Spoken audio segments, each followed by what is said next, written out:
Well, first of all, I think it's important for the American public to understand that the $750 billion rescue package, if it's structured properly, and as President I will make sure it's structured properly, means that ultimately taxpayers get their money back. And that's important to understand.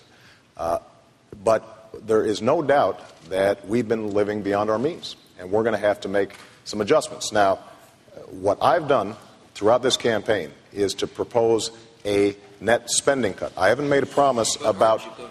Cut some of these programs, sir. Absolutely. So let me get to that. What I want to emphasize, though, is that I have been a strong proponent of pay-as-you-go. Every dollar that I've proposed an additional cut so that it matches.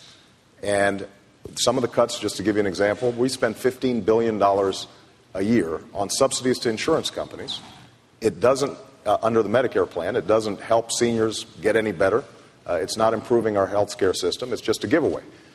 We need to eliminate a whole host of programs that don't work. And I want to go through the federal budget line by line, page by page.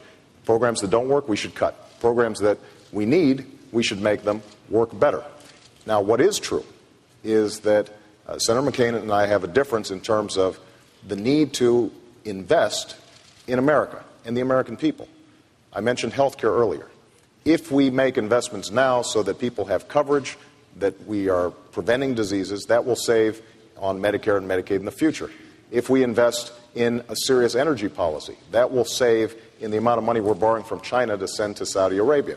If we invest now in our young people and their ability to go to college, that will allow them to drive this economy into the 21st century. But what is absolutely true is that once we get through this economic crisis and some of the specific proposals to get us out of this slump, that we're not going to be able to go back to our profligate ways. And we're going to have to embrace a culture and an ethic of responsibility, all of us, corporations, the federal government, and individuals out there who may be living beyond their means. Senator. Well, thank you, Bob. I just want to get back to this home ownership. During the Depression era, we had a thing called the Home Ownership Loan Corporation. And they went out and bought up these mortgages, and people were able to stay in their homes. And eventually, the values of those homes went up, and they actually made money. And by the way, this was a proposal made by Senator Clinton not too long ago. So obviously, if we can start increasing home values, then there will be creation of wealth. But the question was, what are you going to cut? Well, second of all, energy independent. We have to have nuclear power. We have to stop sending $700 billion a year to countries that don't like us very much. It's wind, tide, solar, natural gas, nuclear, offshore drilling, which Senator Obama has opposed. And the point is that we become energy independent, and we will create millions of jobs in America. Okay, what would I cut? I would have, first of all, across-the-board spending freeze, okay? That some people say that's a hatchet. That's a hatchet, and then I would get out a scalpel, okay? Because we have presided over the largest increase. We got to have new direction for this country. We have presided over the largest increase in government since the Great Society. Government spending has gone completely out of control. $10 trillion debt we're given to our kids. $500 billion we owe China. I know how to save billions of dollars in defense spending. I know how to eliminate programs. I have fought against, one of them would be the marketing assistance program. Another one would be a number of subsidies for ethanol. I oppose subsidies for ethanol because I thought it distorted the market and created inflation. Senator Obama supported those subsidies. I would eliminate the tariff on imported sugarcane-based ethanol from Brazil. I know how to save billions. I saved the taxpayer $6.8 billion by fighting a deal for a couple of years, as you might recall. There was a sweetheart deal between an aircraft manufacturer, DOD, and people ended up in jail.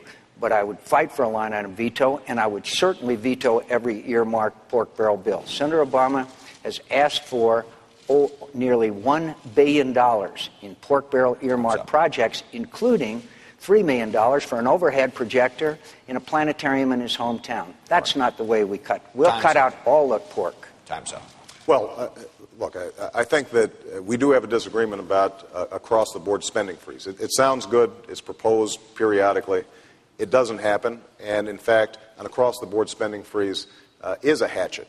And we do need a scalpel because there's some programs that don't work at all. There's some programs that are underfunded. And I want to make sure that we are focused on those programs that work. Now, Senator McCain talks a lot about earmarks. That's one of the centerpieces of his campaign. Earmarks account for 0.5% of the total federal budget. There's no doubt that the system needs reform, and there are a lot of screwy things that we end up spending money on, and they need to be eliminated.